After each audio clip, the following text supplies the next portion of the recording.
You know, it's interesting how one event in life may transform everything.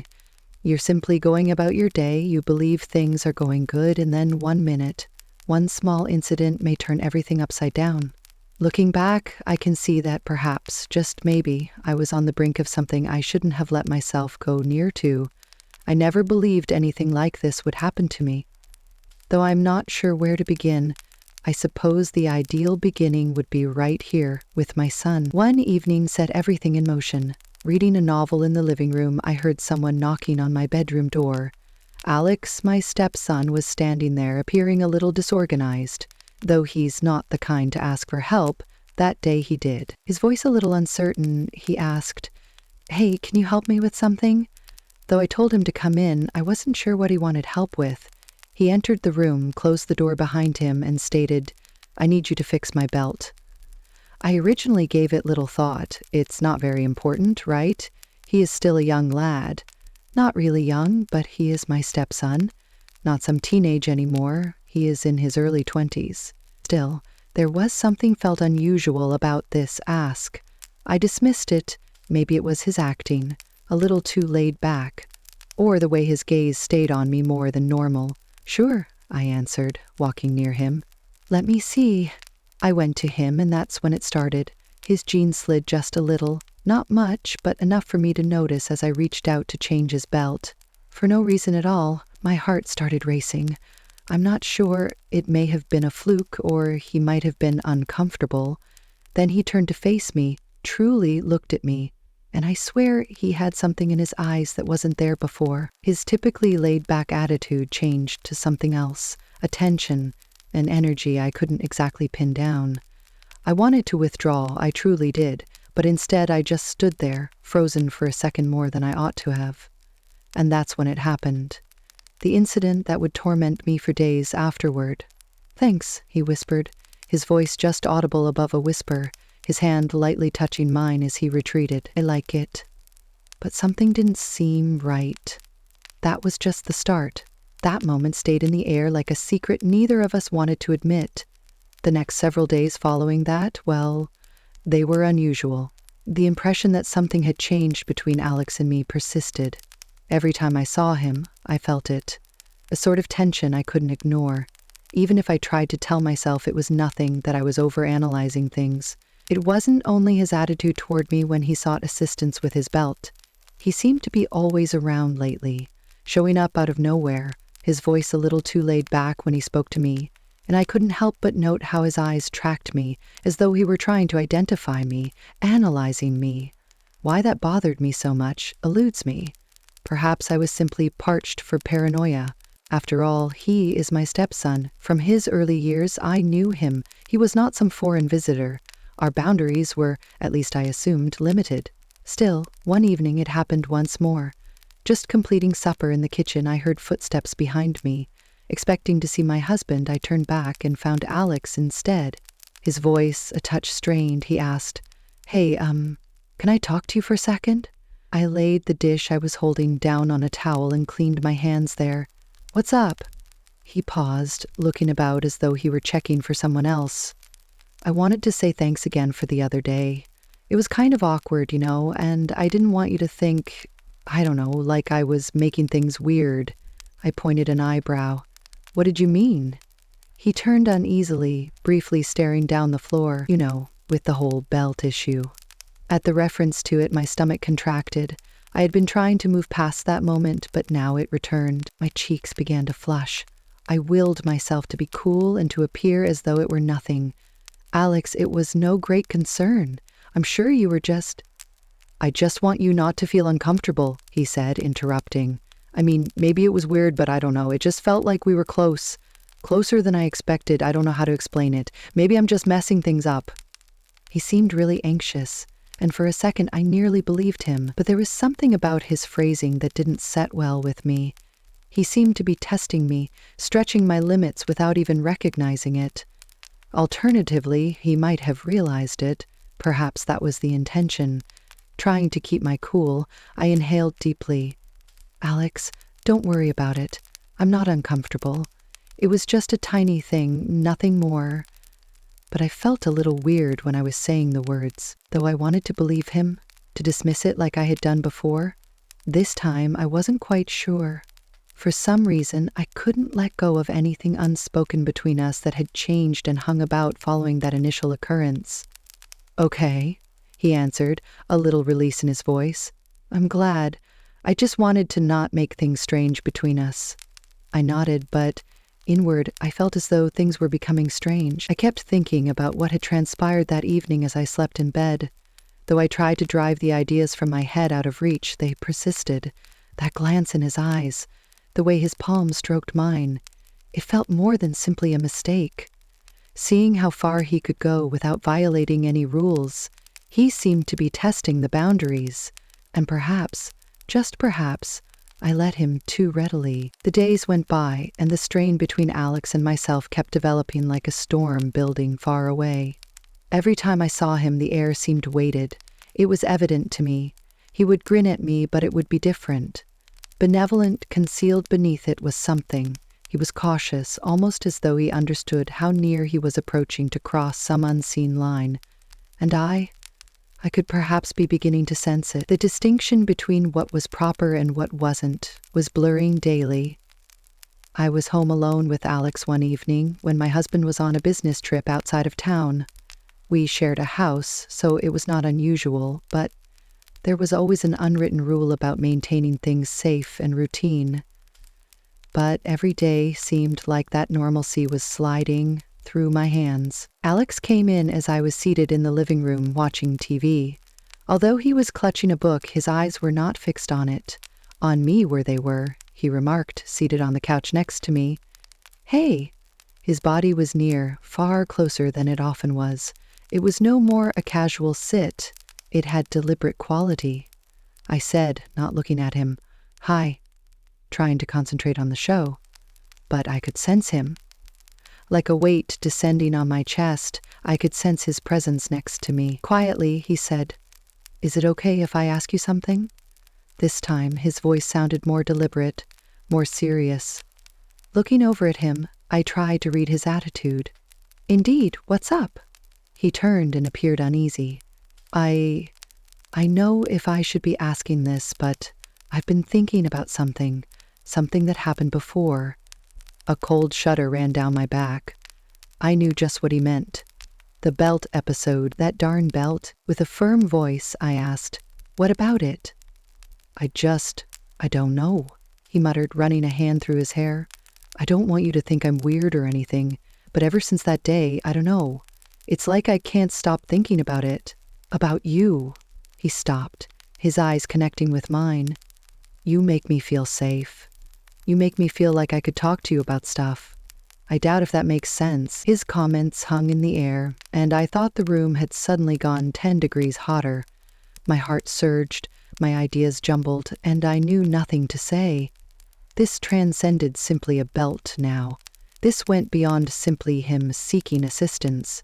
He was speaking from an emotional, mental, rather than a physical standpoint. Hence, he was straying from norms. I attempted to brush it off, to give the impression that he was merely acting theatrically.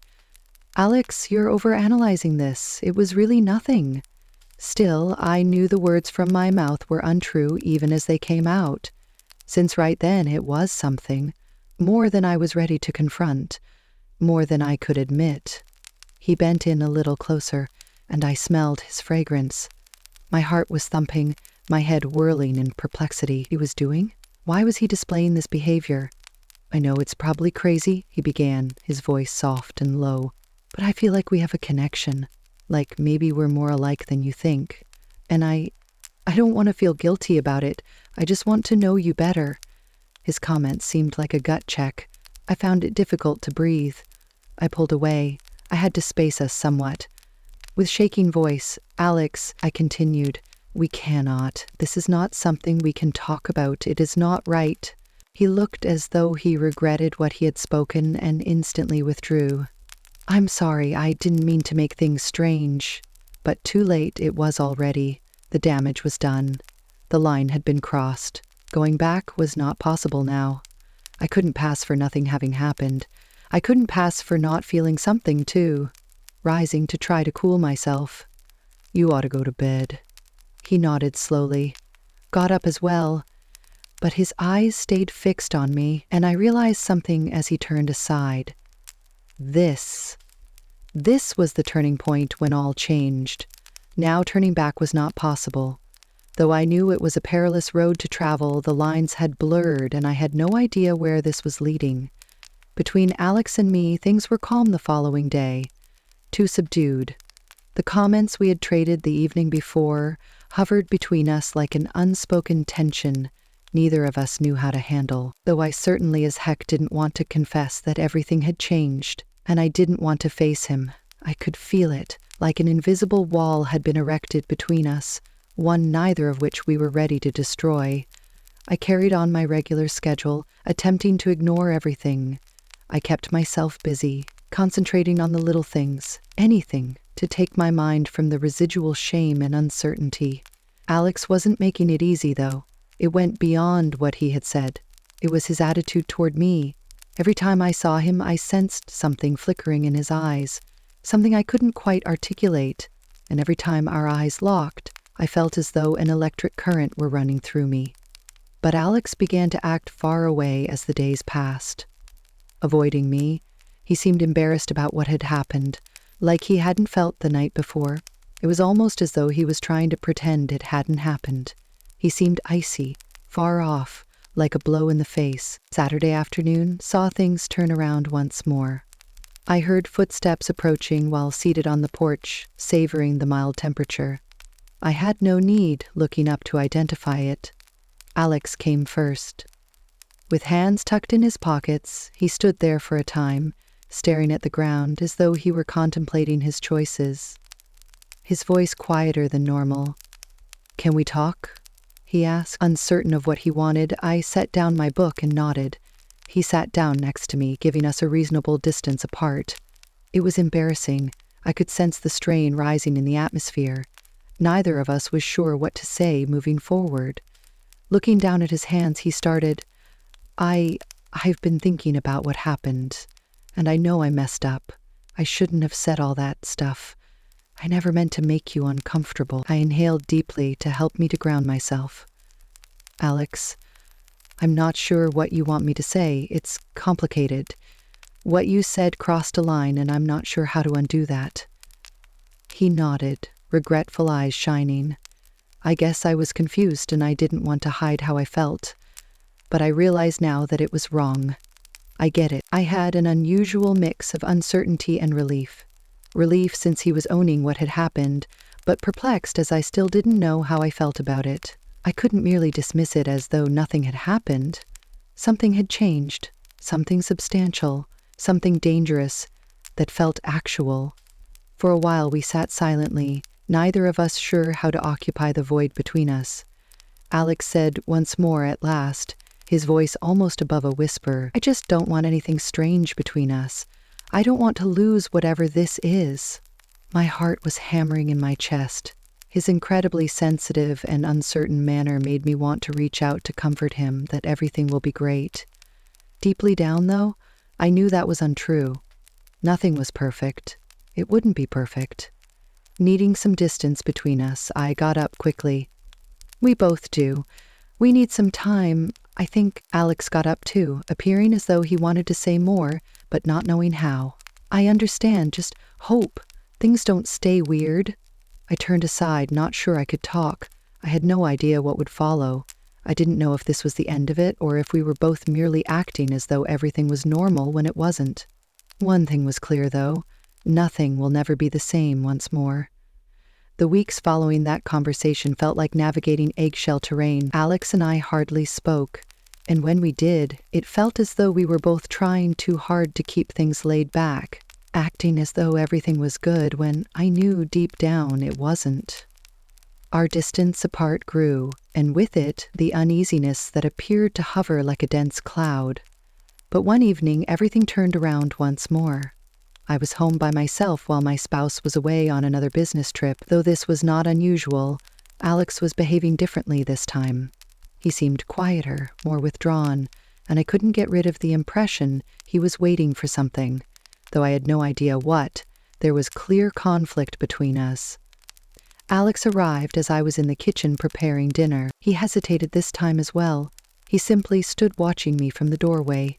With nearly anxious tones, "Can we talk?" he requested. Heart skipping a beat, I halted what I was doing. Though I wasn't sure I was ready to have this talk once more, I nodded. "What about?" He moved nearer, his eyes sharp. I have to clear something from my mouth. My pulse accelerated as terror started to slink up my back. Everything had fallen apart the last time he had said something like that. Was this to be the same? He added, his eyes never straying from mine. "I've been thinking about us, about everything that happened, and I know you're probably tired of hearing me talk about it, but I can't stop thinking about you." My breath hung in my throat. "Alex, no." Still, he cut off me. "Please, just hear me out. I know it's messed up. I know we shouldn't be having this conversation, but I can't help it. I don't know what this is either." He drew in closer and my body stopped. He was not simply standing there now. He was in my space, his weight too great. I could feel my palms' perspiration and my pulse was pounding. Though part of me couldn't move, I wanted to shove him away, urge him to leave. Part of me yearned not to. "I know this is wrong," he continued, his voice laden with feeling, "but I can't stop thinking about you. I can't stop thinking about the way we have been connected, the way I felt around you, and I need to know whether you feel the same way. If you have thought about it even once." I had nothing to say. The words lodged in my throat, and for a second I felt as though I might not be able to breathe. This was not expected. Not meant to be real was this. But here he was, in front of me, his eyes full with something I couldn't ignore, something I hadn't wanted to own myself. I backed off, shook my head. "Alex, stop. This isn't... It's not right. You think differently." But he wasn't paying attention. His hand stretched out, brushing against mine, and for a few seconds I felt a spark of electricity go between us. "I'm not going to stop," he stated gently, yet with conviction. "And I don't want you to stop either. I can't pretend like nothing's happening anymore."